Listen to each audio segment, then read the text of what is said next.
So let's take a look at our next replay. This is the newest Research Bureau aircraft carrier, the Tier 10 Ocean, which is a British light cruiser design, a la the Colossus or was it Theseus? The big thing about Ocean is that she has jet aircraft. They have jet aircraft. Max speed of 347 knots for the tactical rocket planes. Tactical dive bombers, 348 knots, right? And then for torpedo bombers, you can see the difference, max speed of 190. Wow. Wow. So that's the big thing about this boat. She's got 2 of 3 squadrons are tactical, which means you can throw them away and don't care about it, which is very interesting. The main squadron it has are the torpedo bombers, and from what I understand, the torpedo bombers are what does the majority of the damage. Tactical squads are a nice axiom because you aren't really punished for just throwing planes away, right? You go in, you attack. Your planes are gone. Once your attack is done, you just have to wait however the time for them to regenerate, and then boom, you can do it again. Whereas regular historic standard carriers, you do that too much, and now you're quote-unquote deplaned and stuck doing nothing. So it does make it a little bit more noob-friendly as well. And yes, exactly, Wolf, you're using planes like a consumable. Now, speaking of consumables, the 2 tactical squadrons also have smoke curtain generator. Much like Shinano's and Essex, these guys have the ability to drop smoke. So that makes these carriers really helpful for a team focus or allowing yourself to get closer to the enemy, because you can use that smoke as kind of like a get out of jail free card. However, if you remember what I mentioned a moment ago, and I had talked about light aircraft carrier, she doesn't have the greatest armor. So Ocean can very easily be sniped. If you're up against, especially a Shinano, they know really well what they're doing. The biggest defense for you in Ocean, of course, would be your smoke screen. So, obviously, you guys can sound off if you like the boat, if you're a carrier player. Not Shin, whose replay we're doing right now, because he's a sub, thank you again, Shin, is a carrier main. He plays over on the Asia server, if I remember correctly. We covered the most recent Shinano game on my YouTube channel. Eat Sit is the title. That's Shino's game. Okay? Deplane, just go sub hunt with your ASW. I mean, you could electric, or now that you've got playable secondaries, just go around in secondary things, right? So let's get to Shin's build then. He's got Air Groups Modification 1. Again, this only really matters for the torpedo bombers. Although I don't know what else he could look to do. He could maybe do... Now the DCP action time isn't a full minute, and all that good stuff. Maybe there's some value in the DCP mod. Let's see, Aircraft Armaments mod, Torpedo Bomber attack time, Torpedo Bomber HP, Squadron on deck, and finally Squadron speed. So flight control here, something that a lot of people like to do for carriers that have the tactical planes with the smoke curtain, is they go squadron consumables instead. This gives them 1 extra charge of smoke screen for each. Also gives them, I believe, an extra charge of heal and patrol fighters or whatever. So that kind of comes in handy. And then finally, you've got your flight control. Makes perfect sense. One thing also is in slot 4. Yes, it's generally considered a good idea to buff the torpedo bomber HP. However, because you've got a heal on those torp bombers, it's always a possibility that you don't really need that extra hit points, and maybe you can apply that towards the bombers, for example, just so that they live a little bit longer to drop their ordnance before you F them off and that's it. But obviously Shino knows carriers really well, so I'll defer to his decision-making on that. For captain, he's got Andrew Cunningham. Now, Cunningham kind of does what I talked about here with the Squadron Consumables. His talent, if he gets 2 kills, is he gets 1 extra... now, this is ship consumables, And he doesn't get an extra squadron. Interesting. So never mind. Disregard what I just said. That won't matter. If he does get a wither, that helps with aircraft prep time. And if he gets 4 floods, which he'll probably do with torpedo bombers, he gets a buff to squadron speed. Okay.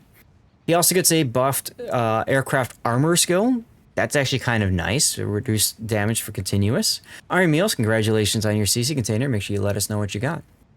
So for skills, you've got Last Gasp, Air Supremacy, Improved Engines, Pyrotechnician, Aircraft Armor, Survivability Expert, Proximity Fuse, and finally Bomber Flight Control.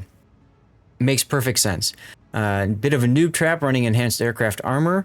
So I think this is a very well rounded build here. One thing he could have done is gone for Repair Specialist to try to get an extra heal and longer duration of the heal for his torpedo bombers. But he'd have to give up Pyrotechnician to do that probably. So this makes perfect sense. As a support carrier, Yorktown and Essex, what should we look for to determine our battle performance?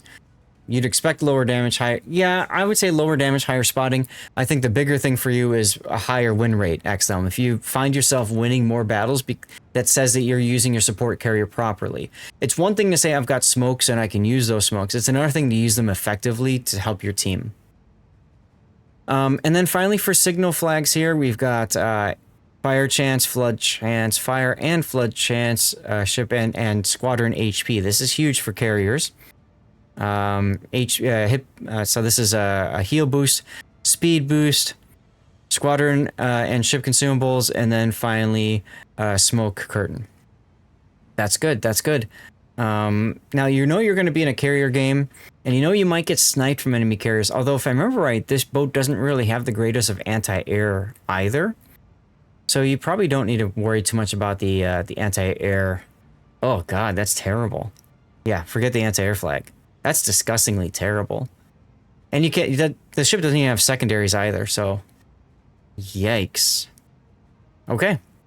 You could also do fire flood reduction because I believe now fires burn for full duration, same thing with floods, like battleship wise, so I believe they're more damaging now, something like that. So anyway, let's drop the build viewer and get into our game here. This is replay number 3. I'm not 2 more to go after this. Straight 10s again. This time you are the carrier and there's no destroyer. 105% of nothing is still, yeah, pretty much, Wolfie. The thing is that the anti-air bubble was only like the anti-air bubble was only like 3.5 kilometer. See?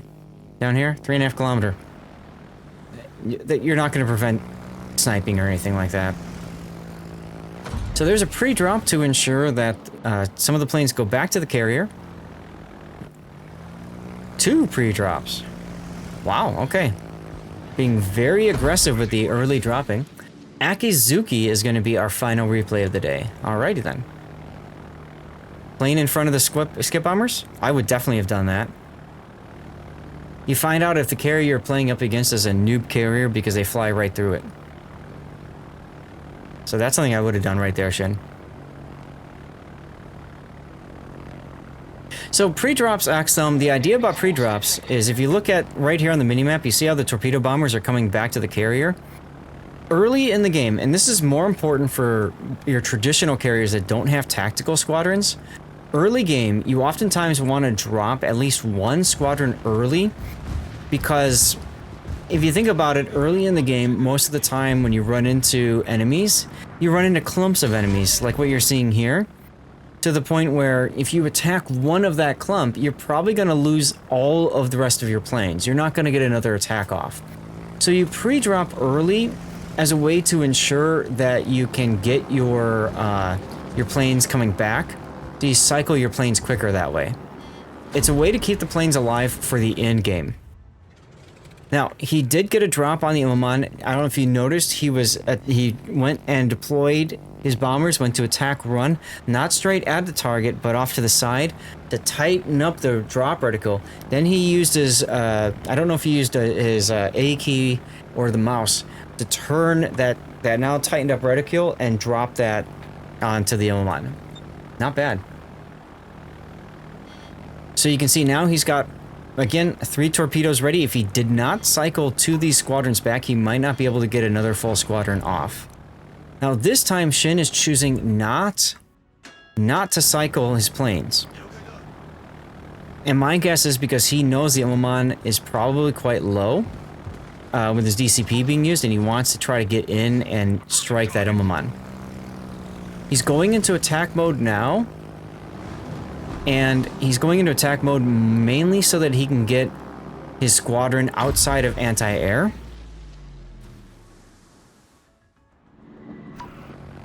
There's the Colombo, but he doesn't care about the Colombo. He cares about the Ilmaman. Yeah, a little late on the heel, in my opinion, but he's still saved enough to get a full strike off.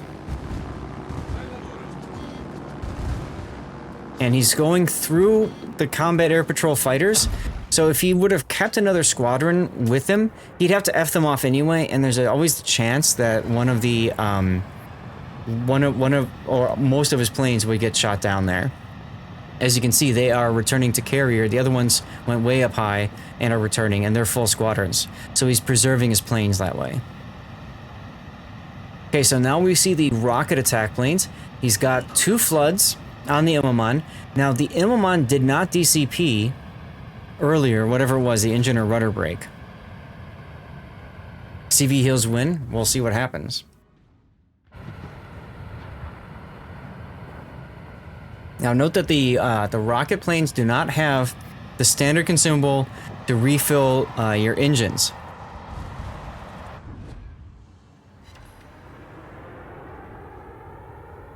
Unfortunate, no fires done to the Ilmaman there. It might still have been within 30 seconds of the DCP. We'll have to see, but look at these planes go. Now he's going this way because he wants to put a smoke in front of the Kerr first. Or, no, he just wants to drop Bashiro. Ilmaman has gone so far back. If you look at how far back the Ilmaman's gone, he really doesn't have the ability to go and strike the Ilmaman anymore. There's just too many enemy ships to strike through. But he's pushed the carrier back quite a bit.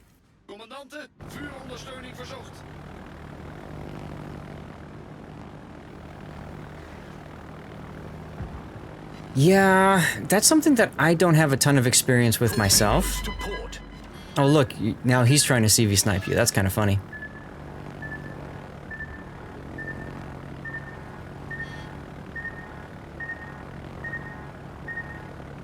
But yeah, if you're using like like the Eagle or the Sus, the super carriers, they have jet planes, and it really does punish you if you don't know how to line up your attacks properly. Banana, thank you very much for your resub, dude. 9 months in a row. Let's go. Significant commitment to our fleet, keeping the World of Warships replay analysis sailing strong. Thank you for being a dedicated part of our community. Hell yeah. Normal torps that you get that guide to help lead. Is there any mod that helps? No. None that I know of. It really just comes down to knowing the timing and getting good. Now he's dropping on the Kerr first, and he wanted to see if the Kerr first would DCP that flood and fire. He's chosen not to, which means his DCP might be fully down. And see, what I was talking about with the defense for CV sniping.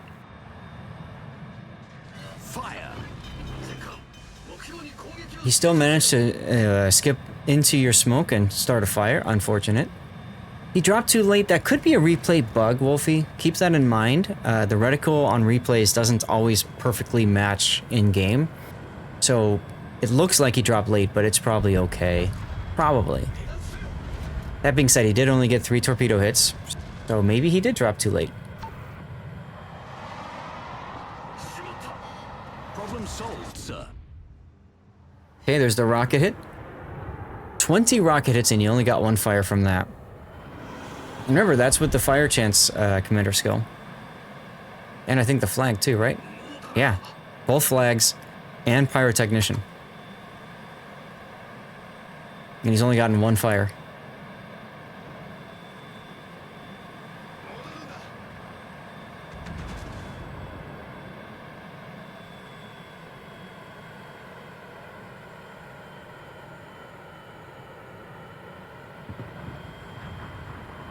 The enemy destroyers are playing very cautiously. I'm surprised by that. I mean, Shimakaze could have easily gotten into B, for example.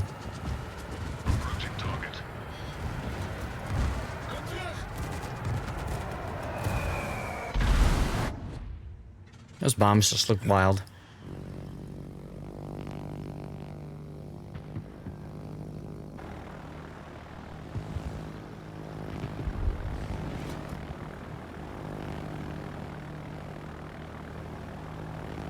Now, I would probably go for the Preußen or Stalingrad next.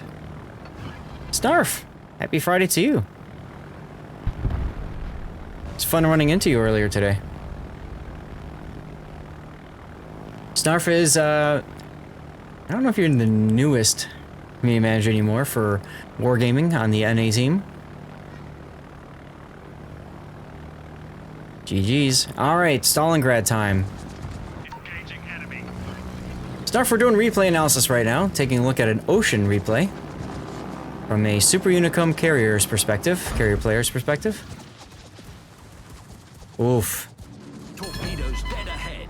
A lot of torpedoes he's gonna eat. There's 3. No floods, unfortunately. Notice the quick spin around. He doesn't want to get into the anti-air flak bubble. And then he's gonna F off the rest. Makes sense. Torpedoes to port. Ooh. Torpedoes Okay, Shimakaze got into A now. Is he running 20s? He is running 20s. Interesting. Ship speed is increased. Fighter enemy. Engaging enemy. See if you get a fire on him. You do. Let's go. Okay. Yeah, because I don't think you've gotten a witherer yet, or have you? You might have missed that. Fighter destroyed. Oh no, the 4 floods. That's from the 4 floods. That's a pre-drop again to ensure that he's got that squadron for later.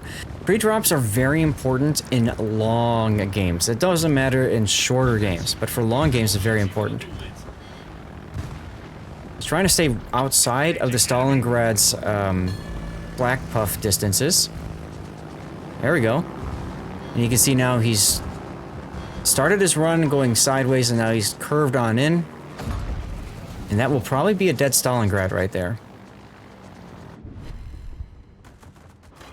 I might have dropped on the Shima just because why not, instead of effing off. We destroyed an Definitely want to smoke yourself. Yep.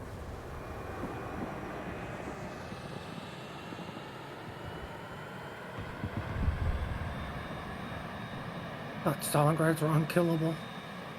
Yeah, right.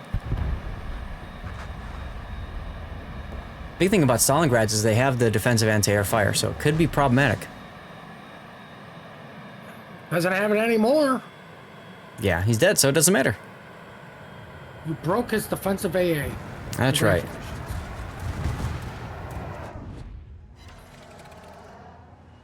Well, decent hit there. Once again, only 2 fires. That just feels really badly low.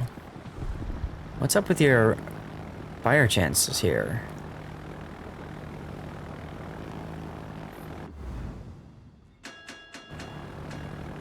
This guy is so much better. I mean, he's better than most people are with Ocean. And carriers in general, Starf. It's, watching him is a thing of beauty, right?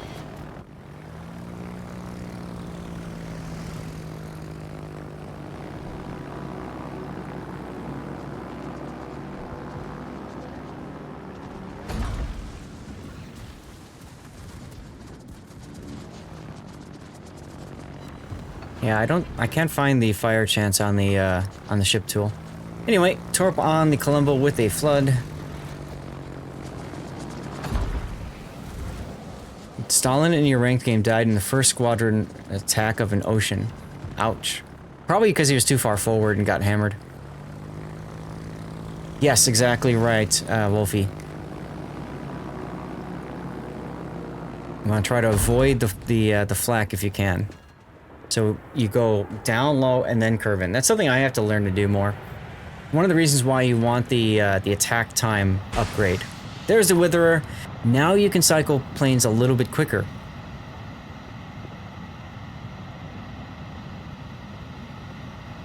Where Columbo's gonna flood out and smoke.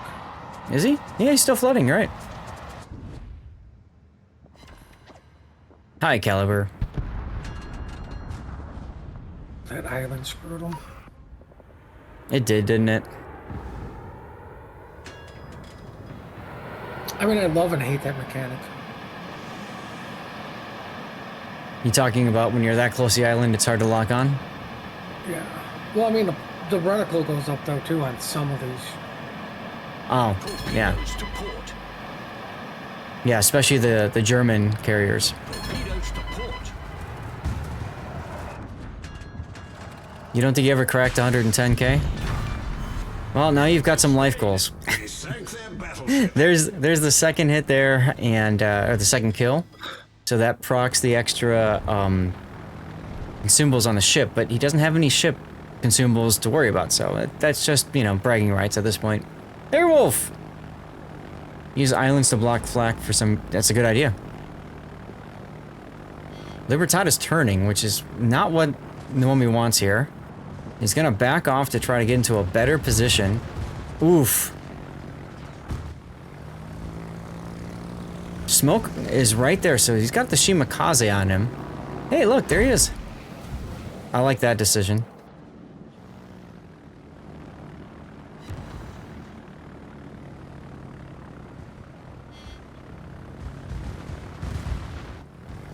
Some very specialized players, but... Oh, wow, and you even got 2 torpedoes in on the Colombo, or the Libertad. That's hilarious.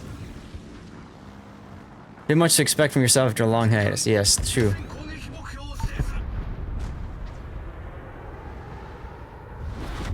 And there's Confederate.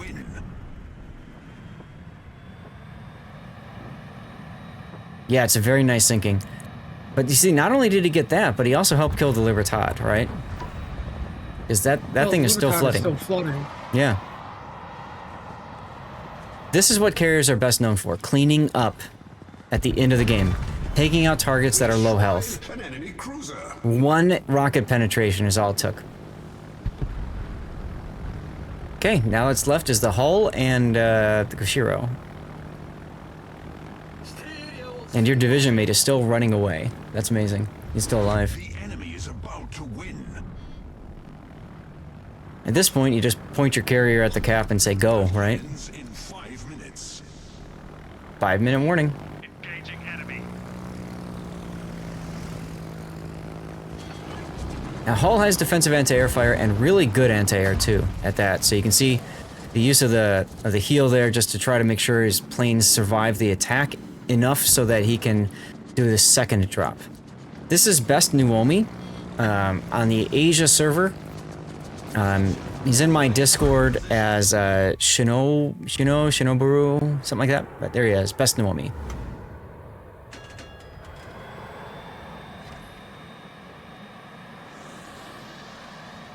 Another torpedo hit on the hull. Now, since we know that the hull uses defensive anti-air, he now has the ability to go in there. You could smoke him right there if you wanted to go for team play, but I think Shin has decided he wants to farm. Thank God it's Asia, right? Seriously. You won't run into him. You know, I never noticed this before. Look at the torpedoes on these things. They're massive. Like they got this big, you know, they got like this big fin in the back, real wide. That's cool. Anyway, there goes the hull. Is this gonna be a solo warrior for the enemy cruiser? I mean, it's a possibility. Kushiro could absolutely get a solo warrior here. Extra thick, that's right. Matter of fact, Kushiro's turned and running now because he knows all he needs to do is survive, and he's been gifted a solo warrior. 3 minutes to go in the game. Support the allied target. Capture that area. All forces. Yeah, you're trying to tell your cruiser friends, get into the cap, Shinji. Stall their point gain. Give you extra time. Well, that's the problem he's going to run into, Electric. Where can he run? He can't run south because the Laffy is there. So, I mean, he's running the best way possible, right? Getting out of the Howdenlu's gun arcs and running away from the destroyer. I mean, it has to run to the 10 line, basically. Yep. He's going to turn to try to dodge your torpedoes. He manages to dodge a couple of them, 3 of them. One causes a flood, though. That's going to be crucial because he's DCP'd it. And it also lines him up for a straight shot. If the cruiser turned into him, he would have mitigated all that damage. Yeah, you don't turn out, you turn in for torpedo strikes. And there he goes. Phew, what a game. Almost went the distance. Thank God we're giving remove cross drops. I'm with you there. He snatched victory. I mean, take a look at this. Witherer, General Offensive, Brothers in Arms, Strike Team, Confederate, Shoulder to Shoulder, and finally High Caliber for good measure. 340,000 damage. Look at that. Just look at that. Falcon, thank you for tuning in. I'll see you in a little bit. You did almost 100,000 to that Colombo. Ay caramba. I'm just so shocked that you got such few fires. Only 4 fires out of all the bombs and rockets you dropped on them. That's wild. Must have been DCP still active or something. But still, you came in first. But, I mean, your div mate also really held his own too, helping out, taking out a lot of planes, getting 2 kills himself. I think the last one was on the Kushiro. And also obviously kiting away on that side and surviving. So you forgot to sacrifice a goat. Yes, he did. So fantastic game, a great opportunity to look into what you can do in the ocean. This goes out to YouTube. Maybe it helps to sell a few of them to people with the Research Bureau points. Remember, to get the ocean, you need to reset lines in the tech tree. I've got a video. There's lots of videos out on YouTube on my channel. I have at least one talking about the Research Bureau, how to reset lines and use all that. So if you're looking to pick up a ship like this yourself, you can do it. You're going to have to work for it. You can't just outright buy it. To the bottom of the ocean. Yeah, if you guys have titles for replays, please share them. I would very much appreciate that. Naomi, thank you very much for your sub. Appreciate you, sir.